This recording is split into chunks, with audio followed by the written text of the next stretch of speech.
International boarding school, उसमें पैसे खर्च कर दिए गए 49-50 करोड़ रुपए। उसमें क्या होगा, कैसे होगा, कौन चलाएगा, कोई सेटअप नहीं। अंतर्राष्ट्रीय टेनिस अकादमी में 27 करोड़ रुपया फूंक दिए गए, कैसे चलेगा, कौन चलाएगा, कोई सेटअप स्वीकृत नहीं। सेवाग्राम में 129 करोड़ में 104, 1 अरब से ऊपर राशि। कॉन्सेप्ट पेपर में कोई लाइन नहीं, क्या गांधी माने राम राज्य है, माने कोई कॉन्सेप्ट पेपर, कोई दृष्टिकोण दस्तावेज, कुछ नहीं।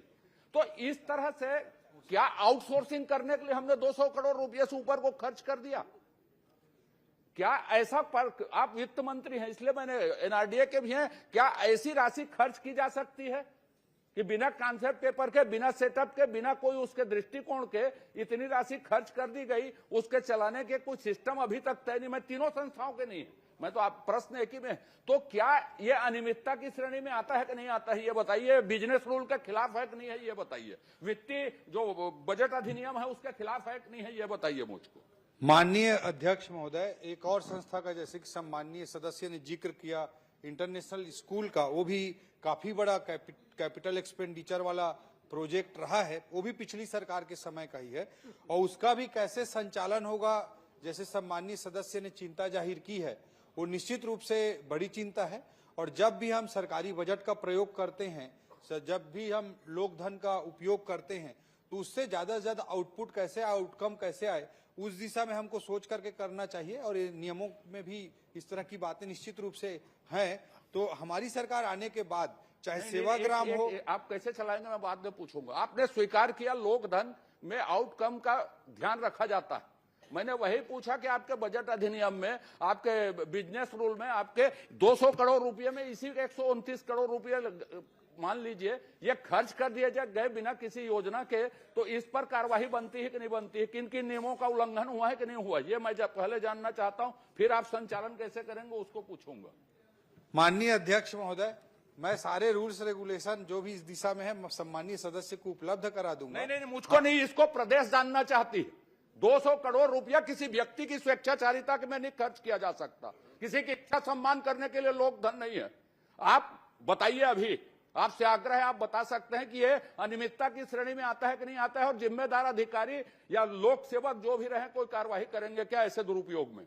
माननीय अध्यक्ष महोदय, दोनों प्रोजेक्ट जो सम्मानीय सदस्य ने चिंता जाहिर की, गिराए में एक आपके बाहर है अंतर्राष्ट्रीय टेनिस अकादमी जी, 3 प्रोजेक्ट की चर्चा की है सम्मानीय सदस्य ने अध्यक्ष महोदय। तीनों के तीनों पिछली सरकार के समय के विषय हैं। और मैं निश्चित रूप से, मैंने जैसा कहा कि जो भी नियम कानून उपलब्ध है मैं सम्मानीय सदस्य को भी करा दूंगा। और निश्चित रूप से कोई भी लोग धन का व्यय करते हैं तो उसका ज्यादा से ज्यादा लोक हित उससे सुनिश्चित होना चाहिए। पिछली सरकार के समय क्या सोचकर उसको बनाया गया, क्या सोचकर किया गया, वो मैं नहीं जानता, लेकिन फिर आपके माध्यम से मैं सदन को अवगत कराना चाहूंगा कि उसका बेस्ट कैसे उपयोग हो सकता है। हमारी सरकार के अलग अलग विभाग उस पर जरूर प्रयास कर रहे हैं। शिक्षा विभाग के माध्यम से स्कूल का संचालन होना है। माननीय, आप ठीक बोल रहे हैं। मेरा ध्यान, आप चलाएंगे, चलेगा, वो सब चीजें ठीक है। मैं तो एक बात जानना चाहता हूं, सिर्फ उसको बता दीजिए कि क्या बिना सेटअप, बिना योजना, बिना किसी उद्देश्य के एक नाम में सेवाग्राम बनेगा, इसमें 200 करोड़ रुपया किन नियमों के तहत? मैं उन नियम को मेरे को उपलब्ध क्यों कराएंगे? आप तो ज्ञानी हैं, मैं भी ज्ञानी मानता हूं आपको, मजाक में नहीं बोल रहा हूं मैं सदन में। तो उसमें क्या कार्रवाई बनती है जिम्मेदार लोगों के ऊपर? आपका बजट अधिनियम क्या बोलता है उसमें? आपके सिस्टम क्या बोलते हैं? बिजनेस रूल बोला कि हम सेवाग्राम बनाएंगे, 200 करोड़ रुपया जनता फूंक दिया हमने स्कूल में और उसमें, और कहेंगे कि नियम हम बाद में बताएंगे। तो हाउस किस लिए है, विधानसभा किस लिए? इसीलिए है कि आप जनता के सामने ये आए और इसकी पुनरावृत्ति भविष्य में मत हो। शासन जनता की इच्छाओं का सम्मान करे, किसी एक व्यक्ति की इच्छा का सम्मान करना शासन नहीं है। तो इसको सुनिश्चित करेंगे क्या आप, ये बताइए? जांच और सुनिश्चित कार्रवाई के भविष्य में ये न, यदि नियम में नहीं है तो इसको सुधारा जाएगा। ये कुछ कांक्रीट घोषणा कीजिए। माननीय अध्यक्ष महोदय, ये स्वेच्छाचारता, एक व्यक्ति की स्वेच्छाचारता, ये सब बातें आ रही है। आप स्पष्टीकरण क्यों दे रहे हैं इसमें? आप क्यों स्पष्टीकरण दे रहे हैं? अभी प्रश्नोत्तर चल रहा है। मैं अध्यक्ष की अनुमति से बोल रहा हूँ। मैं अभी तो मेरा पूरा नहीं हुआ है माननीय अध्यक्ष महोदय। भाई मैं अध्यक्ष से अनुमति लिया, अध्यक्ष महोदय, अभी तो मैं पूछ रहा हूँ, मेरा उत्तर आ जाए। और मैंने किसी का नाम नहीं लिया, किसी के ऊपर आरोप नहीं आपसे अनुमति नहीं लगाया। लगा- मैं तो बिजनेस रूल पूछा, मैं तो नियम प्रक्रिया पूछा। स्वेच्छाचारिता कोई असंसदीय भी नहीं है यदि आप स्पष्टीकरण दे रहे हैं। इतना ये ज्यादा ज्ञान होने से बहुत तकलीफ होती है अध्यक्ष महोदय। अरे आपके ज्ञान को तो प्रदेश भुगत रहा है 200 करोड़ को, मेरे ज्ञान को छोड़िए।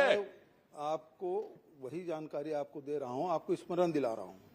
माननीय अध्यक्ष महोदय, माननीय मंत्री जी है, मैं उनसे जानकारी लूंगा माननीय अध्यक्ष महोदय। उसके बाद मैं किसी और से और किसी प्रक्रिया में आप स्पष्टीकरण दे। और मैं आपको बता ही नहीं रहा हूं, मैं तो अध्यक्ष। अरे आप क्यों स्पष्टीकरण दे रहे हैं? तो मैं कोई स्पष्टीकरण नहीं दे रहा हूं। खड़े किस प्रक्रिया में? मैं मेरा अध्यक्ष प्रश्न की चल अनुमति रहा से खड़ा है, हूं। मेरा प्रश्न चल रहा है, फिर खड़े किस प्रक्रिया में? मैं अध्यक्ष की अनुमति से खड़ा हूं और अध्यक्ष ने आप जब खड़े होते हो तो बार बार आप कौन होते टोकने वाले? अब आप कौन होते टोकने वाले? मैं अध्यक्ष में अनुमति से खड़ा हूं। मैं भी उसी तरफ देख के बात कर रहा हूँ, किसी दूसरे तरफ देख के बात नहीं कर रहा हूँ।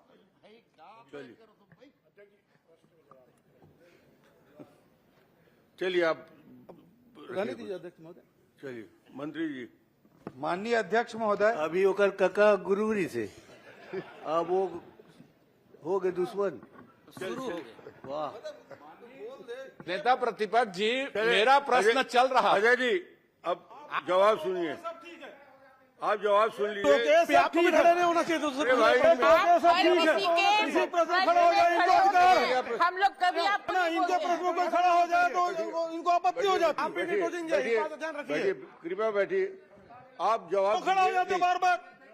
भूपेश जी कृपया बैठिए। माननीय अध्यक्ष चलिए महोदय, जवाब आ जाए, प्रश्न बहुत देर हो गया, जवाब दीजिए आप।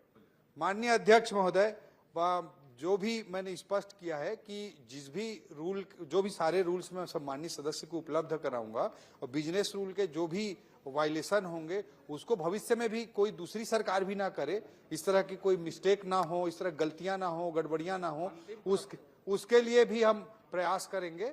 और इसका बेहतर संचालन कैसे हो, जैसे स्कूल की बात आई है, शिक्षा विभाग का वो प्रोजेक्ट था, एनआरडीए उसमें एजेंसी थी, तो स्कूल शिक्षा विभाग भी उसकी चिंता करेगा। सेवाग्राम कैसे अच्छे संचालित हो उसकी चिंता एनआरडीए करेगा। टेनिस एकेडमी की भी बात आई है, उसकी चिंता खेल विभाग करेगा। अच्छे तरीके से संचालित करके ज्यादा से ज्यादा लोकहित में आउटकम आए, परिणाम आए, इसकी जरूर चिंता करेंगे। माननीय सभापति महोदय, मैं आखिरी एक लाइन ये बोल रहा हूं कि आप ये सुनिश्चित करेंगे कि बिना सेटअप, बिना उद्देश्य, बिना कार्य के भविष्य में नियम में ऐसा प्रावधान करेंगे कि इस तरह की राशि व्यय न की जा सके, ये करेंगे क्या?